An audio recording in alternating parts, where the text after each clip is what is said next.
everyone, I'm Ariana, the GromSomm, and here we are on Kale Furuya Uncorked with the one and only Kale Furuya. Chuck, what are we learning today? So, last episode, episode 2, we talked about calibrating your palate.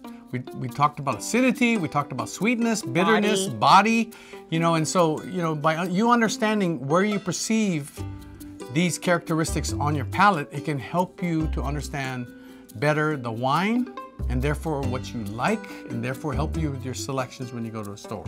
So for this episode, episode 3, we're taking that a step further. We're calibrating with acidity, we're gonna look at body, we're gonna look at oakiness, but using wine, not lemon, not espresso, bottles of wine that you can readily buy at many different wine stores. And the whole purpose of this is to allow you, to encourage you, repetition. Absolutely. To keep doing it so that you get better and better at understanding your palate, and therefore understanding the wines, and therefore understanding what it is you're looking for. Absolutely. Calibration is such an important concept, and it's such a huge building block of becoming a sommelier or just a casual wine drinker at home and understanding what you like. So I'm really excited to revisit and build upon this topic.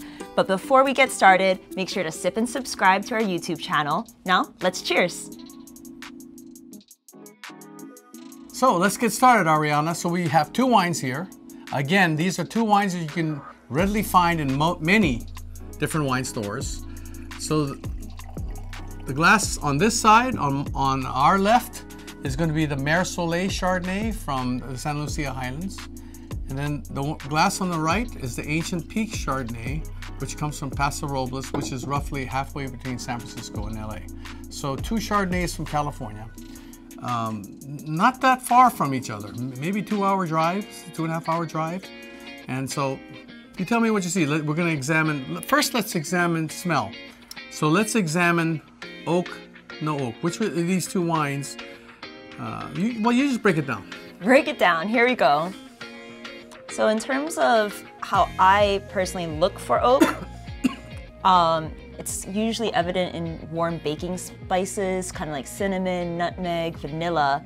For me, right off the bat here, I don't really smell any of those warm baking spices in this one. Like I would have to search through, and I'm not really getting warmth. But for this one, it's kind of just jumping out of the glass, where it's kind of like this, the cinnamon, the clove. It's really almost enriching the aroma of the actual wine itself. It's a standout marker of the wine for me, personally. So some people also will add with the oak, they'll smell butter, butterscotch, vanilla, clove, as she mentioned, some type of woodsy smell, and that's because the wine has been aged in an oak barrel for X amount of time, right? So you're thinking that the wine on this glass has some oak aging to it. This one does not. Absolutely. So if you want to learn that, it's pretty simple. You just have to go to the store and buy these 2 wines. They're not super expensive, and just keep smelling them back and forth. For some people, determining the oakiness of a wine is something that takes time, takes repetition. So, I think this bottle would be good for a few days. So just keep practicing every day. It just takes you 5 minutes. Just delve your nose in and just keep practicing the difference between oak and no oak. Don't have to tell me twice. I'd love to practice that. Okay.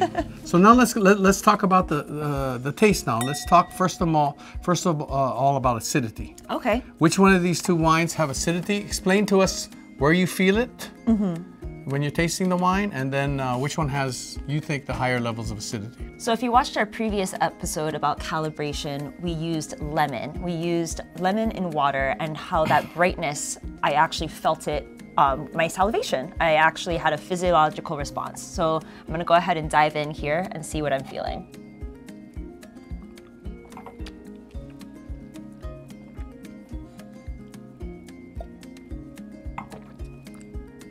So what's interesting is that for me, coming off of the oakiness, especially when I'm thinking about oak, there's such a roundness to the wine on the left here, the Mer Soleil for myself.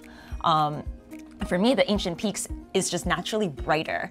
So when I'm actually thinking about calibration, I feel a lot more of my salivation going with the Ancient Peaks wine. So as we discussed on episode 2, that's acidity. And acidity is one of the most important components when we're talking about wine with food. And again, the analogy that we discussed in the last episode, it's like normally when you go to a restaurant and you order a fish, somewhere on that plate there's a wedge, whether it's a squeeze or a squeeze or it's in a sauce, right? And so when you squeeze a lemon over a fish, what does it do? It Brightens cuts, it up. Yeah, it cuts through the fishiness, it cuts through the oiliness, it cleanses your palate between bites. So that's why I think it's also really important understanding acidity. So of these two, you're feeling that the glass, the Ancient Peaks, has a little more acidity. For me personally. Yeah, and so perhaps that's the wine that we're going to look for with fish or seafood for that very reason, that lemony acidity. I see. So that's leading up to food and wine pairing. Whereas this oaky thing, right, it's a lot more oaky, a lot rounder, a lot more lush. So in my day of growing in restaurants and working in restaurants, we had cream and butter sauces. Oh, really French style, classic French, right? Yes, and so these kind of oaky Chardonnays really worked well with the cream and butter sauce because it has fat inside and it needs this roundness, it needs this complementary. Richness. Yes, so plain fish or simpler seafood dishes, perhaps this one, and those with some cream and butter added to it, perhaps this one. I love that you speak about it in this way because calibration is so important, but it's also showing us that wine is definitely a tool to be used with food, and there's specific purposes that you can have with food and wine pairing. Absolutely. Versus just glug glug, although I do love glug glug at home. Okay, so now let's look at the third component we're going to check out, and that is the body of the wine. So again, the body of the wine is the weight or the feel of the wine on your palate. Which one has more body, skim milk or whole milk, is the example that we used last time. Okay, so here we have one Chardonnay, we have another Chardonnay. Which one has the more body for you? Going back to that roundness, that broad feeling I felt on my palate, maybe imperative of the actual oak aging, I felt like the Meursault naturally had a little bit more weight to it versus the Ancient Peaks, brighter acidity, but also it just seemed a lot more high tone, and I felt like there was a little bit of a lighter body for there, personally. I think it's a combination of, it's picked a little earlier. I think it's a combination because it's grown up in the mountains at a cooler temperature.